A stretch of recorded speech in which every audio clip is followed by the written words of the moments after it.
Hi. I thought I'd talk about setting yourself free, being free. You know, the society that humanity currently lives under, there's no freedom in that. It's a slave society. People work in jobs that they hate. Uh, More and more, there are families that have to go out and work, both work their fingers to the bone just trying to make ends meet. More and more, we see homelessness. We see children living below the poverty line. This is just absolutely ridiculous, absurd. We are supposed to be the most intelligent species on the planet. I can't see it in the society that we live under. So how do we set ourselves free? Well, freedom is an internal experience. Don't worry about what's going on out there. Set yourself free internally, and your reality will reflect your state of being. So, how do we get to this freedom? Well, the freedom is experienced through coming in to the core of your being, the animating essence of who you are. It's the realization of that. And that is found by dropping into the heart. You know, the Latin word for heart is core, C-O-R. And this is the core of our being. This is the core of our physicalness.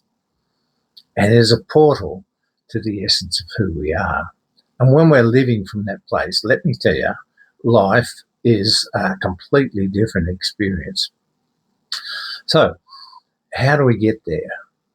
Drop into your heart. That's what people say, but that wasn't my experience. I needed to unpack, unravel all the crap that I'd created through this mind-made fabrication, this mind-made idea of self.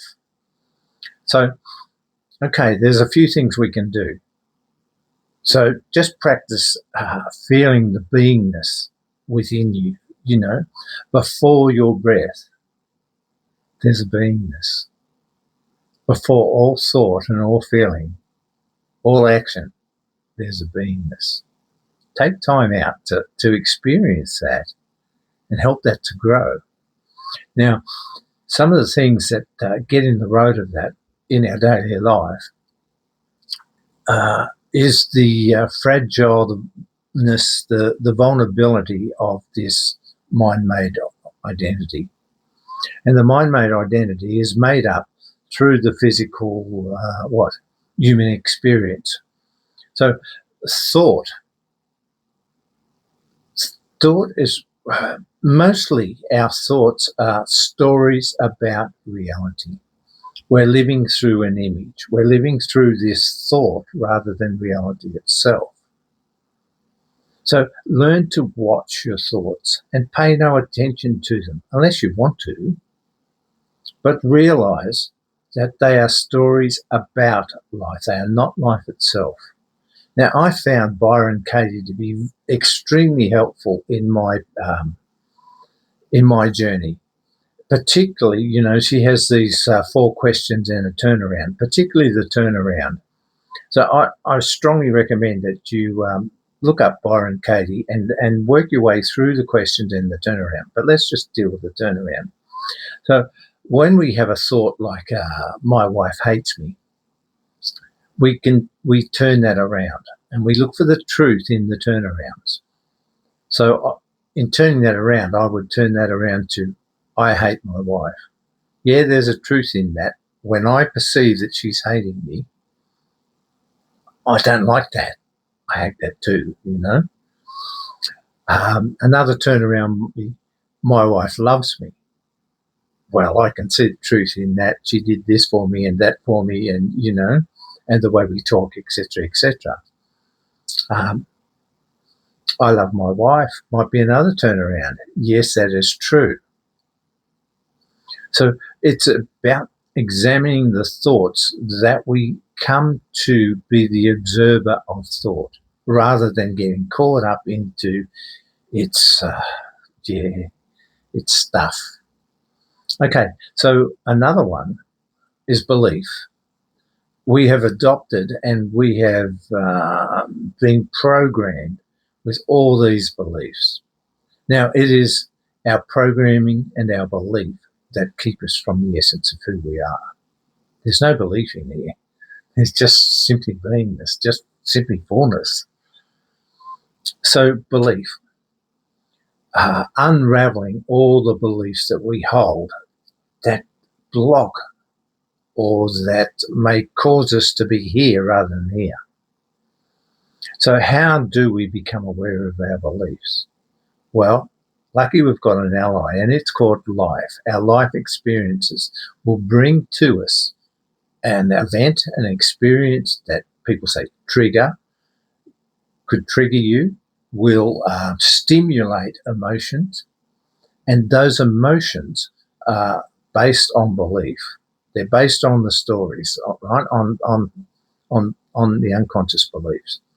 So every time you're triggered or you're feeling less than, take a look at what emotions are arising within you and figure out what the belief might be, one of the strongest ways, and I hope this doesn't offend anybody, is our belief about death. That people grieve for years and years and years and years because their belief is based on a falsehood. See, we're life itself. There's no end to that. That's what we are. We're that living essence. We always have been. We always will be. We're just transforming, just changing, just experiencing different aspects through, at this moment, through me being me, So examine those beliefs because they will get you here rather than here. And this is where the joy is. This is the peace. This is the love. This is wow, So emotions. When you have emotions that are stimulated or triggered, sit with them. The mind tries to come in and fix things. The mind tries to come in and, look, I've got this for you. We'll change this sadness to this. Or I know what to do with this. No, it doesn't. Feel. That's the where it's at. Allow yourself to feel fully what is being stirred within you. It's also about witnessing this or the mind. It's also about observing. So you're witnessing, you're observing, and fully accept what is being stimulated within you. Because it's in this acceptance that we let go. It's in this acceptance that we release the hold of the mind-made self and allow us to fully or more fully experience the essence of who we are. Now, the more emotion that you release, the freer you're going to be. But that emotion has to be felt. When it comes up, feel it. Because unhealed emotions act like a filter through which our choices are made. So we make a choice and it comes through the filter of emotion to make sure we don't feel that emotion. Doesn't work, but that's what we do. So when you are free to accept any and every emotion, you will begin to make choices that I call pure choice. They're coming from a pure place within you, and the consequences of pure choice are far outstrip the consequences of choice that is filtered through one of those emotions. Anyway, that's a start. I hope this helps, and I wish you all the best.